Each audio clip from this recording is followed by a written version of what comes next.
atención, yo voy a hacer como David, os voy a preguntar algo mucho más fácil, o por lo menos no hace falta ni tomarse un café para pensarlo. Pero pregunta retórica, ¿qué diríais que tienen en común las siguientes alianzas? Edmund Hillary y Tenzing Norgay, recordad los que subieron al Everest, los primeros dicen, Don Quijote y Sancho Panza, Barbie y Ken y las patatas bravas. Digo retórica porque no quiero dejaros mal.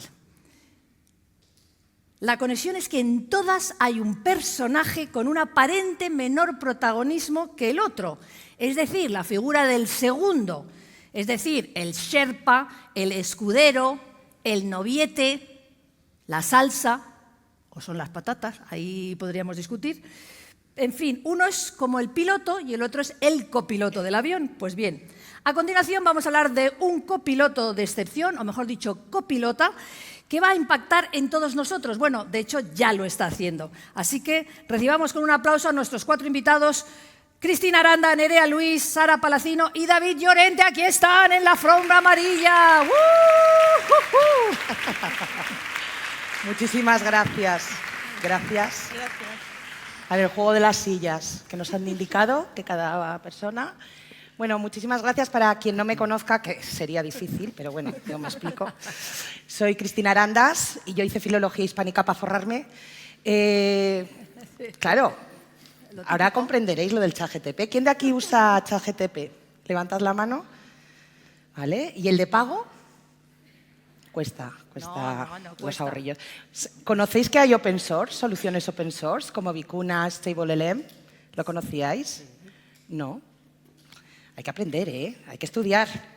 Bueno, yo hice luego el doctorado en lingüística, fui creativa muchos años, mi doctorado versaba en cómo los hablantes creamos e interpretamos nombres de marca, y yo sin saberlo, lo de Connected Noise de Steve Jobs, cosas que estudié, como ontologías, thesaurus y demás, que son sistemas expertos de inteligencia artificial, pues a día de hoy los utilizo para, pues como consultora, ayudar a las empresas a automatizar procesos o trabajar con el procesamiento del lenguaje natural, que es donde más una de las inversiones y donde está uno de los grandes retos, porque entre las personas no nos entendemos, imaginaos entre las máquinas, ¿no?, que nos entiendan nuestro lenguaje, y el 80% de los datos de las empresas y administraciones públicas son datos no estructurados de naturaleza lingüística. Ahora entendéis cómo me voy a forrar, ¿no? Claro. Y os van a explicar cómo se van a forrar el resto de mis compañeras de mesa. Tengo la gran fortuna de haberlos conocido desde hace años. Llevamos en el ámbito de la inteligencia artificial muchísimos años. Y claro, vemos ahora portadas y cosas y no podemos evitar... Mira cómo se ríe, Nerea. Pues esa dualidad que vemos ahora entre el miedo, temor, zozobra, angustia, desesperación de mucha gente y luego la flipación sideral, ¿no? De, wow, yo ya sé, ¿no? Ya hay una cantidad de cuñados que saben muchísimo de inteligencia artificial, todólogos y todólogas que hace unos años eran expertos y expertas en metaverso y ahora son en inteligencia artificial, ¿no? Cosas que pasan. Bueno, voy a solicitar al resto de compis de mesa que os presentéis, ¿no?, para evitar, porque los protocolos muchas veces se convierten en protocolos. Entonces, David, por favor, preséntate, David Llorente. Bueno, muchas gracias. Las Al que lado tú tienes. tuyo me siento pequeño. Ay, por favor. No le he pagado, ¿eh? Así me invitas a más cosas. Claro que sí. Bueno, soy David Llorente y bueno, soy ingeniero, estudio ingeniería informática y físicas hace años y ya hace más de 20 años hice mis pinitos en inteligencia artificial, pero nada, se quedó todo en nada, como sabéis. Pero bueno, hace 10 años reinicié esta aventura, fundé Narrativa, que es una de las pioneras, de las empresas pioneras en generación automática de contenidos. Evidentemente, todo el mundo toda la ola ChatGPT nos ha venido genial. ¿Él inventó el GPT? Casi. Caso que sí.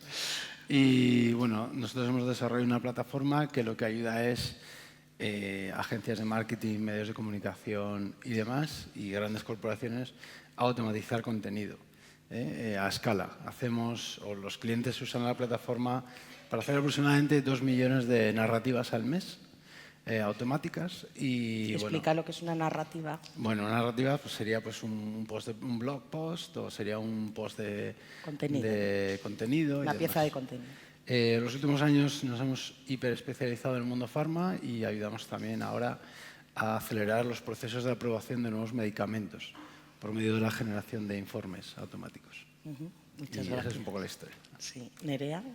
Pues yo soy Nerea Luis, me dedico también a la inteligencia artificial desde hace muchísimo. Yo empecé en investigación, hice mi doctorado cuando todavía no existían, yo creo, los primeros equipos de inteligencia artificial aún en las empresas. Luego ya me fui al mundo de la empresa y ahora estoy emprendiendo mi propio proyecto y sobre todo muy centrada en todo el proceso de adopción de la inteligencia artificial en las organizaciones, ¿no? Tanto privadas como empresas como públicas, pues pensando en tercer sector, administración, etcétera. ¿Cuál es mi idea o en qué he estado sobre todo muy centrada? Pues en combinar tanto la potencia de la inteligencia artificial, que ahora llamamos tradicional, ¿no? Se puede llamar tradicional, o predictiva, y ahora también pues con foco en la generativa, ¿no? Que es la que nos está trayendo sobre todo pues muchísimos proyectos y sobre todo muchísimas formas de pensar, que yo creo que es algo que vamos a hablar aquí, en cómo va a ser nuestra forma de trabajar, ¿no? En los próximos años. Así que nada, encantada. Todo lo que tenga que ver con imagen, texto, audio, pues encantada de poder. Y eres una gran trabajarlo. divulgadora. Soy porque una gran divulgadora una de de nuestras inteligencia artificial metas también. como divulgadoras y especialistas es cierto. dar otras nuevas narrativas más Sí. positivas, optimistas y realistas, ¿no? Sí, de hecho, Di, Cristina ¿dónde y yo nos estás? conocimos Sí. hablando bueno, de todo el problema, ¿no? Que hay con las mujeres y la tecnología, pero es verdad que también alrededor de un evento que cofundé, que se llama TechFest, y bueno, he hecho mis pinitos ahí en televisión, en Órbita Laica, en radio también he estado en Cuerpos Especiales, igual alguno me habéis visto Y por ahí. estirando el chicle, Pero, que yo no he estirando el estado. chicle, que me invitaron al podcast, que está muy bien también. Claro, claro. Me vendes tú mejor que yo, Cristina. Es que es lo que nos suele pasar a las mujeres, ¿eh? que no nos sabemos vender. Ahora Sara Palacino, que con ella alucino, se va a vender súper bien. Os he de confesar que esta mesa no es diversa, que somos dos de Huesca, entonces no es diversa. De Wisconsin, from Wisconsin. Sí, desde Huesca para el mundo. Pues yo soy Sara Palacino, empecé hace años en Ingeniería de Diseño Industrial, no me gustó absolutamente nada, entonces mi camino fue tornando hacia el diseño, pasando por diseño de interiores, diseño gráfico, acabé haciendo programación web, bueno, todo esto hasta que hace 8 años, entre 4 ignorantes, decidimos abrir una agencia creativa destinada sobre todo a la publicidad, al branding y al marketing digital. Decidimos hacerlo en nuestra ciudad natal porque veníamos de grandes ciudades en las cuales nos sentíamos que nos habían o valorado o no veíamos que el discurso que había en las grandes agencias nos gustara, ¿no? Y cuestionamos la manera en que nosotros queríamos nuestro futuro. Así nace La Colmena Creativa, que tiene sede en Huesca y en Madrid. Bueno, está especializada en branding, en soportes publicitarios, en marketing digital. Y nosotros trabajamos con inteligencia artificial como herramienta para aplicar a procesos creativos en los cuales nos ahorra tiempo o simplemente nos abre o nos inspira ideas. Nuestra base para utilizarla es que el humano es el que tiene la idea y la inteligencia artificial es la que nos ayuda. Sin ese equilibrio no podría funcionar. Entonces, hacemos muchas cosas. ¿Para qué marcas? ¿Ves? Otra que no se sabe vender, de verdad. ¿Para qué marcas? Bueno, di marcas. Pues hemos trabajado con Papa John's a nivel nacional. Uno de los primeros equipos de fútbol que utilizó la inteligencia artificial en medio de comunicación, o sea, a nivel de comunicación fue la SD Huesca, que lo implementamos el año pasado. Y ahí incluso esa campaña fue esa dicotomía, ¿no?, entre humano y máquina, porque la campaña era la IA de la SD Huesca y la IA de la SD Huesca consistía en la identidad altaragonesa, pero trabajando también con inteligencia artificial, ¿no? Poníamos en valor referentes de nuestro territorio que quizás no se conocían y los dábamos a conocer, por ejemplo, en los brazaletes que se jugaban en los partidos de fuera. Y esa era la parte de la identidad altaragonesa que no se había mostrado. Y, por ejemplo, en los carteles poníamos en valor cosas relacionadas con el mundo del fútbol de la gente que nos visitaba en casa, pero lo trabajamos con inteligencia artificial. Es decir, al final el creativo buscaba esa idea y a lo que viene siendo el My Journey le pedía una serie de respuestas, una generación de imágenes para poder trabajar esos carteles. Entonces, ahí era como exponerle al mundo que la inteligencia artificial no es un monstruo, sino que al final lo tienes que saber utilizar de manera ética y que la gente vea que es una herramienta que te puede pues, ahorrar tiempo, costes o incluso te puede inspirar cosas que tú a priori quizás no las habrías tenido en cuenta. Bueno, como veis, el título de la mesa redonda es IA, tu mejor copilota, porque tiende a imaginar que nos va a quitar el puesto de trabajo. A ver, si no haces nada, sí. O sea, hay que tener un poquito de sentido común. Pero sí que, como cuando apareció el Photoshop, ¿no? Que ayudó a generar imágenes, a mejor calidad, ir más rápido, pues es una herramienta más como la llave Allen, como la calculadora, nos ayuda pues, a ese folio en blanco, ¿no? Pues, a ver, ¿cómo hablo? ¿No? Entonces, como lleváis muchos años trabajando, ¿cómo habéis visto desde que empezasteis a día de hoy, cómo se ha aceptado el uso en la industria creativa de la inteligencia artificial? Si hay miedos, angustias, zozobras, flipación. ¿Cómo lo veis, David? ¿Empezamos así? Bueno, hace años era total... nadie creía en esto. Nada, nada. Te llevas ahí, le contabas el rollo y te decían, vale, muy bien, fuera. Sí.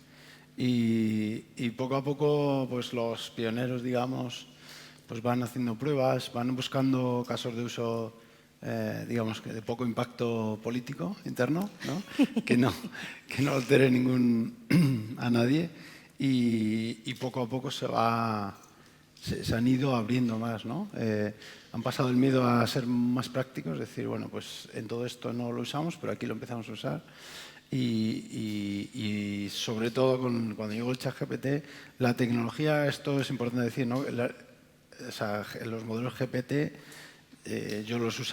nosotros los usamos desde hace 5 o 6 años, o sea, no era nada nuevo. Lo que ha cambiado. Poner esos modelos en modo chat fue lo que cambió. Abrirlos, ¿no? La copilota, ¿no? La copilota, sí, abrirlos, democratizar el uso. Eso, ¿no? Es. Y la gente se sentía pues, que le ayuda, o se siente que le ayuda. Pero eso trajo un cambio brutal de percepción dentro. Tanto así que ahora los directivos pues, se quieren poner la chapa de decir yo soy el primero, ¿no? En hacerlo. Entonces a veces, lo hablábamos antes, llegas a una reunión y te dicen necesitamos IA. Y dices, bueno, ¿cuál es tu problema? ¿No? Primero, porque a lo mejor no necesitas IA. Con esto quiero decir que pasó de no creerse nada a tener miedos, ahora decir, es que lo tenemos que hacer, ¿no? Entonces, no puedo ser el único en la barbacoa que no lo utilice. Claro, claro. Ha habido un cambio, por supuesto, yo creo que a los que estamos aquí nos ha beneficiado mucho. Total. Pero aún hay mucho miedo y mucho... Y bueno, las empresas y nosotros personalmente tenemos que ser valientes. Pero vamos, ha sido un journey tremendo. Y hacer un ejercicio de evangelización, ¿no, Nerea? Sí, totalmente. De hecho, yo lo cuento muchas veces que yo empecé a hacer divulgación sobre inteligencia artificial como tal, pues alrededor de 2015, por ahí. Sí. Y era raro encontrarte charlas, ¿no? del tema, salvo que fueses a conferencias científicas, ¿no? que era lo que yo iba en un inicio y demás. ¿Qué es lo que pasa? Que ahora, fíjate, con todo el boom de la inteligencia artificial también el tipo de divulgación ha cambiado. Total. Antes era una divulgación muy técnica y porque el campo tenía su complejidad, ¿no? La inteligencia artificial es costosa, tiene mucha capacidad técnica detrás, que a veces, ¿no? Pues obviamente los que llevamos años en el campo, pues hemos tratado de entender esos aspectos, pero te das cuenta de que no necesitas que el público general entienda hasta tal nivel, ¿no? Entonces, para mí el cambio ha sido que la inteligencia artificial, obviamente, más allá de salir de los laboratorios, ¿no? que es un poco lo que sucede cuando se empiezan a crear esos equipos de inteligencia artificial en las empresas, se empieza un poco a productificar, ¿no? Empezamos a reutilizar cada vez mejor el conocimiento, que es una cosa que se nos daba bastante mal en el campo, y ahora hemos hecho como una carrera, ¿no? de fondo, pero casi como un sprint al final, con todo lo que ha sucedido alrededor de la IA generativa, que para mí es como una siguiente fase en la que la IA ya directamente se convierte en software, ¿no? Entonces empezamos ya a incluirla en software que ya conocemos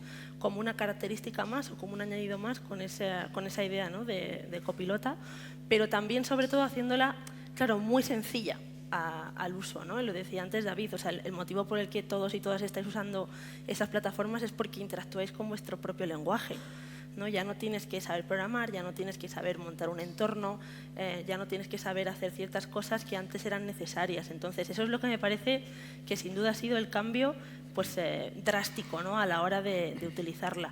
Y el otro creo que ha sido también el que nos ha pillado quizá a la gente que llevamos muchos años en el campo por sorpresa, que era el cómo ha llegado a ciertos sectores donde no pensábamos que iba a llegar tan rápido. No sé si David ahí estarás de acuerdo conmigo, pero yo era de las que decía, o sea, hay ponencias mías en 2017 diciendo, bueno, la creatividad, ¿no?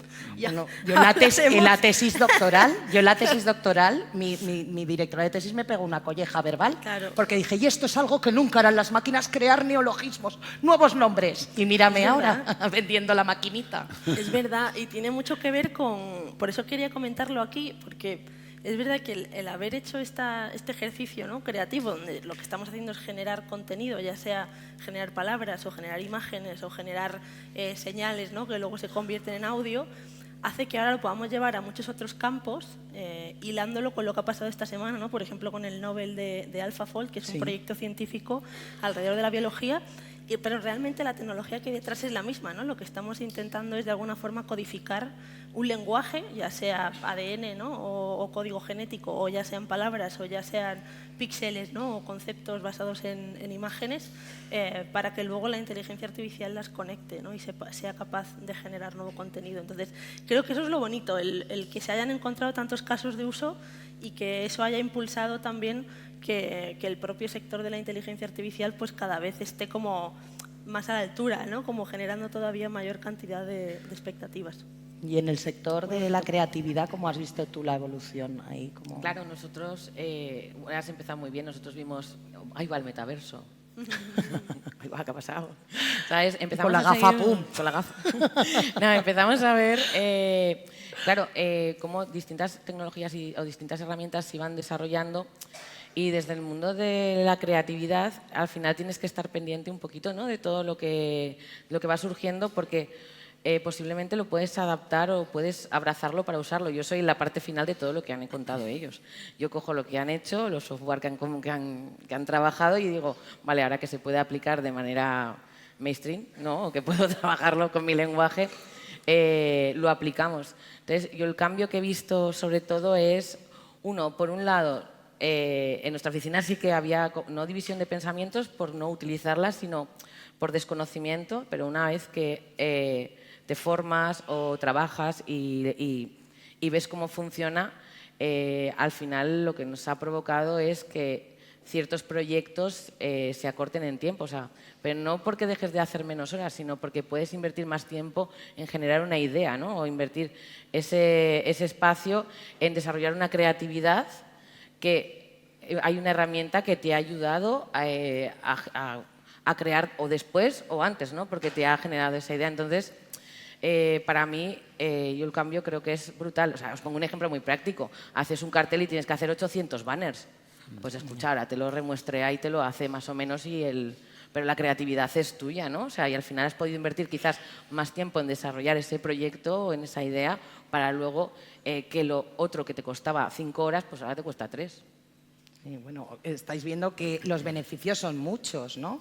Y sobre todo podemos hacer, y se ha mencionado aquí, podemos resumir el pricing de los, ¿no?, de los competidores, podemos hacer un montón de cosas, personalizar el contenido, ¿no?, o incluso adecuarlo a las audiencias, ¿no? En este sentido, ¿cómo veis que puede ayudar a todas las personas aquí presentes que lideran equipos o que lideran equipos creativos o de negocio a que les resuelva a generar pues, lo que nos gusta a todo el mundo, mayor impacto de negocio, ¿no? Pensando siempre en la personalización, el profiling del consumidor, ¿no? Que esto es igual que en la educación, la inteligencia artificial me permite personalizar a cualquier tipo de capacidad, ¿no?, de necesidad educativa especial, me va a permitir, ¿no?, pues aquí cómo podemos crear un concepto, una idea creativa y desarrollarla y personalizarla de tal manera que llegue a Cristina Aranda de forma como muy, muy preciso, ¿no?, y que realmente impacte en lo emocional y demás, ¿no? Bueno, yo separaría la respuesta en tres, o sea, daría tres respuestas. Una es, en general, todo esto se trata de creatividad, pero también de productividad, de ingresos y demás. Lo que no da cash suena a cachondeo. Eso es. Sí. Y dura poco. Hombre, y dura poco. Por una parte tienes siempre digo, las cosas que quieres dejar de hacer, pero ¿qué tienes que hacer, no? Pues las cosas de poco valor, que no aportan nada a la persona, pero que son necesarias para el negocio, ¿no? Pues muchas de esas son automatizables. Como os digo, son tareas de poco valor, pero de mucho volumen. Pues nosotros, pues, desde... ¿Tenéis experiencia en lo que es la personalización, por ejemplo, de los contenidos web, ¿no? De yo accedo y Cristina Aranda, como es del Huesca... Eso ¿no? es. Imaginaros una noticia, un resumen de un partido de fútbol, pues si sabes del equipo, del que es el que lo lee, pues la narrativa del partido, el resumen, lo cambias, ¿no? Y lo adaptas eso es, digamos, lo más extremo, pero luego hay cosas muy sencillas como la traducción automática, que lo usan un montón de medios con nuestra plataforma y muchas otras. Entonces, pero eso es algo que tú quieres dejar de hacer, pero que tienes que hacer. La segunda parte es lo que tienes que hacer, pero no quieres dejar de hacer tú como persona. Sí. Ahí entran más, digamos, soluciones más de copilot, ¿no? Sí. De decir, bueno, pues cómo me puede ayudar a hacer esto más rápido, ¿no? Nosotros en ese caso trabajamos aportando un primer draft, plantilla, ¿no? ¿Cómo se dice? O sea, que os quedaríais con una plantilla, con el cliente, toma de requisitos o necesidades, wishlist, que muchas veces los clientes por desconocimiento no saben que se puede hacer. Eso es, ¿no? eso. Entonces, al que tiene que trabajar esa pieza, le llega ya una primera versión. Y luego está lo que creo es más interesante, en las cosas que no haces pero que te gustaría hacer. Y ahí está ya más una combinación entre sistemas de creatividad, más de ayuda a la creatividad y de escala. Pero yo creo, sobre todo el mundo de lo que nos ocupa aquí, vivimos en un mundo en el que o tienes escala o monetizar es muy difícil. Sí. Y nosotros, el medio de comunicación más grande del mundo en español, el 60% del contenido lo automatiza con nuestra plataforma. El 60%. Tiene 320 millones de usuarios únicos al mes y el 60% del contenido es automático. Que luego con el e-Act, es la regulación europea, van a tener que poner las personas que utilicen, profesionales que utilicen el IA, se va a tener que poner esto ha sido generado por IA. Es. Y hablando con un periodista me decía, claro, entonces ¿en qué queda mi trabajo si yo tengo que poner eso? Le digo, pues mira, el financiero, la financiera que utiliza el Excel o la calculadora, queda igual, ¿no? Sería ¿no? Sí, normalmente el periodista firma, porque el periodista que usa la plataforma firma la nota con su nombre, pero tiene, por supuesto, tiene dos cosas. Primero, la información del dataset que ha usado, por transparencia. O sea, las fuentes, muy importante. Esto ha sido... Que no sale en generativa o large language models, no citan. Llevado al extremo, incluso podrías linkar la fuente, ¿no? Y luego pone que ha sido creado con ayuda de inteligencia artificial. Y la experiencia, la verdad, es que está siendo increíble. No, hombre, es que la personalización en la comunicación, además el periodismo no es digitalización ni IA, que tienen que hacer una transformación digital bestial en muchas cosas. Para la audiencia, la gente joven no consume de la misma manera las noticias, ¿no? Nerea, ¿cómo ves que esta personalización, esta gestión de audiencias, ¿no? O sea, yo creo que hay distintos... o sea, estoy de acuerdo con las clasificaciones un poco cacho David, pero creo que hay como distintas formas de aplicarlo también en función, obviamente, de la madurez y del tipo de cosas con las que trabajéis, ¿no? Hay una parte muy interesante alrededor como comentaba Sara, ¿no? De utilizarlo como herramienta pura para toda la parte de ideación. Por ejemplo, yo es verdad que vengo de un mundo más técnico donde se hacen por muchas interfaces de usuario y ahora es verdad que este tipo de inteligencia artificial generativa pues te facilita, ¿no? El llegar a hacer pues un screen que tengas que hacer o un cartel que tengas que hacer, ¿no? Pues por lo menos ese concepto poder trabajarlo antes, pero para mí no es tanto interesante, o sea, no es tan interesante esa parte como en cómo va a ayudar esta tecnología también a comunicar mejor, porque esto lo ves con muchos equipos, el lenguaje claro, porque dices, hay gente que es muy creativa per se, ¿no? Y entonces la idea la tiene súper clara, la lanza y todo el mundo la entiende. Pero también tendréis ese compañero, o igual sois vosotros, que de repente decís, jolín, tengo como una idea, pero no sé cómo verbalizarla o no sé cómo hacer algún tipo de prototipado, ¿no? Un sketch en el que yo pueda mostrar lo que quiero decir. Y eso es lo que sí que creo que a nivel publicidad, a nivel marcas, sí que se va a notar mucho en cuanto la gente empiece a utilizar este tipo de herramientas, ¿no? Porque realmente no estamos acostumbrados a tener como algo que tan rápido nos pueda como digamos, trasladar esa idea que tenemos en la cabeza al papel. Y ya os digo, aplica tanto a texto, a cómo queremos comunicar algo, a la imagen, ¿no? Creo que eso es súper interesante si pensamos también en cine, si pensamos en planos, ¿no? Si pensamos en diferentes cosas que podemos hacer en la industria audiovisual. Luego, es verdad que hay una parte quizá menos vistosa, pero donde creo que va a haber también mucho impacto, va en relación con lo que decía David de traducciones automatizadas, de mejorar la accesibilidad a la información. Pensad en la cantidad de imágenes, en la cantidad de GIFs, en la cantidad de vídeos que no son autoexplicables, ¿no? Entonces, de repente, todo lo que es el subtitulado, todo lo que es la generación de palabras clave, el cómo la gente busca la información, ¿no? Imaginaros el cómo buscáis, no sé, me da igual que sea en un YouTube, que sea en vuestra página favorita donde que son compréis todo palabras, ropa. es lingüístico. Entonces, toda esa información, al final, la gente que está montando esas plataformas, esos e-commerce, va a poder incluir todas esas palabras, ¿no? De forma automatizada en descripciones, por ejemplo, ¿no? De los productos, de vuestro contenido. Y esa parte es muy relevante, quizá, como os digo, no es tan vistosa, ¿no? Porque quizá no es tan creativa en ese sentido, pero pensad también eso, en todo lo que viene pues para gente que tenga algún problema, ¿no? de accesibilidad a la información, etcétera, etcétera. Creo que se vienen grandes cambios por ahí y que es sobre todo una de las partes que a mí sí me gustaría ver el hasta dónde somos capaces de llegar, ¿no? Luego hay muchísimas otras, pero vamos. Como ya nos queda, me acaban de señalar que nos quedan 5 minutos, yo sé que estaríamos aquí hablando, además es una maravilla escucharos. Hay una última cosa que quiero preguntaros, bueno, que preguntar a Sara. Claro, pensad que estos Large Language Models, estas IAs generativas, están siendo entrenadas a cholón. Se coge forocoches, se coge todo lo que hay en Internet y ala. Y no hay nadie en la torre de control.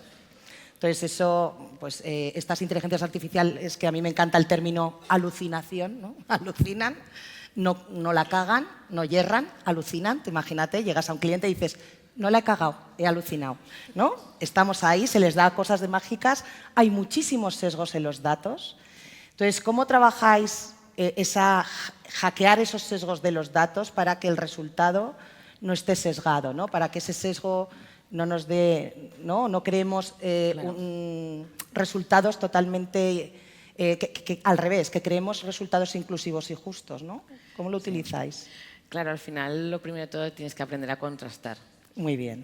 Sentido común, espíritu crítico. Espíritu crítico, claro. Con la IA. No, hombre, al final cuando tú utilizas una IA como herramienta de trabajo para desarrollar, nosotros sobre todo, lo que digo, la implementamos para hacer procesos de poco valor, ¿no? O sea, puedes tener un diseñador haciendo banners o lo puedes tener pensando que igual es mejor, ¿no? Que la idea se desarrolle, ¿no? O que diseñe, o sea, en la primera parte, ¿no? Pero sí que es cierto que al principio cuando la empezamos a usar es que hay dos casos súper claros que nos pasaron en la agencia, ¿no? O sea, metimos todos los datos, lo que queríamos y de repente nos devolvió 2 niños rubios súper blanquitos. No había opción, todo lo que había. O por el día de San Jorge está la historia, por ejemplo, del dragón y San Jorge en Aragón. Sí. Y le pedimos que nos contara la IA la historia de pues cómo la veía él, no la historia. Y de repente la última imagen era que la princesa se había ido con el dragón. Muy bien. ¿Sabes? Me parece genial. Sí, parece genial. Obviamente a nosotros estuvo guay porque al final toda esa parte que quizás tú ni siquiera te la habías planteado, lo que nos generó es para una marca hacer un meme. Sí. No sé cómo decirte, y al final tú tienes que darle la vuelta y hacerlo virtud, ¿no? Pero lo primero de todo yo lo que creo que es que hay que contrastar, y sobre todo porque al principio, al inicio o sobre todo las IAs gratuitas, las que no tienen ni siquiera, o sea, no tienen, aunque sea un pequeño control, sí. Te lo he dicho, te voy a citar. Si los que las generan son las mismas personas judeocristianas en el mismo colegio, en la misma ciudad y todos comen juntos en la misma barbacoa, al final no hay diversidad. Y por lo tanto lo que te encuentras es que te devuelve un cartel con 2 niños blanquitos que podrían ser, no sé, pero no representan la realidad, ¿no? Sí, que lo vemos en documentales como Coded Bias, que no reconocen a personas negras en Computer Vision, ¿no? Todo eso. Entonces, yo creo que lo importante de todo esto es éticamente qué estás utilizando, cómo lo estás utilizando, qué datos le estás poniendo, porque al final ahora mismo a día de hoy hay IAs que hay contenido dañino que no te permiten meter y al principio sí, porque, claro, obviamente la gente piensa, o sea, la gente que se dedica a desarrollarlas no piensa, "Buah, es que el humano lo va a trabajar para generar algo negativo". No, pues sí, claro, el humano hace estas cosas también. Bueno, y hay plataformas que detectan estos sesgos. Está Eso es. Teodora, está IBM Faceless. Efectivamente, y entonces demás. yo creo que sobre todo lo importante es éticamente cómo la utilizas y que contrastes toda la información. No te puedes creer que todo lo que te devuelve, porque necesitas hacer un blog, todo lo que te devuelve es real, eso es mentira. Ya. O sea, tienes que por lo menos trabajar y ese es yo creo que o sea, la gente cuando tiene miedo de voy a perder mi trabajo, no lo vas a perder, simplemente tienes que aprender a utilizar esta herramienta para poderla implementar y que no te pase por la derecha, ¿no? Simplemente tenla en cuenta que vive contigo. Totalmente. Perdona que me haya subido al escenario, Nada, pero nada, era sí, porque, noto la presión, sí. es que así, hacer un poco de presión Sí, sí. y porque tenemos 2 minutos para una pregunta, Cristina, Venga. del público, si te parece. ¿Alguna pregunta del público? Venga, 1 minuto, 2 minutos para alguna pregunta que no pueda contenerse.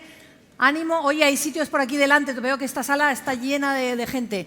Preguntas del público, levantáis la mano y os pasan un micro. Ahí al fondo veo mientras una. le pasan el micro, Sí. todas estas cuestiones se abordan en un libro increíble que se llama Sí, Vidas Futuras. Vidas Futuras, de Cristina de Aranda. lo Cristina voy a decir Aranda. yo. Claro, exactamente. Su autora, increíble, maravillosa, increíble. espectacular, un Cañonazo. portento. Sí.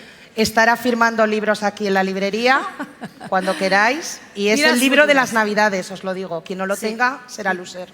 Así que ya sabéis. Venga, pregunta, danos tu nombre y a quién va dirigida. Hola, soy Enrique y quería hacer una pregunta a David. Quería saber qué opinabas de los modelos open source y si los usáis vosotros en narrativa. Sí, bueno, en general, aunque los benchmarks de la industria dicen que están cerca de los modelos de, por ejemplo, de OpenAI, pues la realidad es que cuando en la práctica los usas son bastante peores. Pero el problema es que hay entornos, por ejemplo, en el mundo de farma, en el que trabajamos mucho, tú no puedes usar un modelo tipo OpenAI y demás. Entonces, lo que hacemos es usar modelos open source, quizá a veces reentrenados, porque tienen que estar en la misma nube de la empresa farma, ¿no? De Pfizer o de quien sea. Y si les das tareas relativamente sencillas de lenguaje, lo hacen relativamente bien. Es decir, tú no le puedes meter un texto largo, resúmenlo, pero si tenemos técnicas para digamos, dividir y vencerás, ¿no? Para partir el texto en textos más pequeños, y esos modelos son suficientemente buenos como para darte una salida correcta cuando le das problemas más pequeños. Pero en general son peores. Vamos, no los probamos todos. O sea que... Claro. ¿Alguna otra pregunta que no pueda contenerse porque estamos ya fuera de tiempo? Si no, ya sabéis que andarán por aquí. Así que, entre tanto y que les vayáis a la salida, damos un aplauso y las gracias a Sara Palacino, Nerea Luis, David Llorente y la gran Cristina Aranda.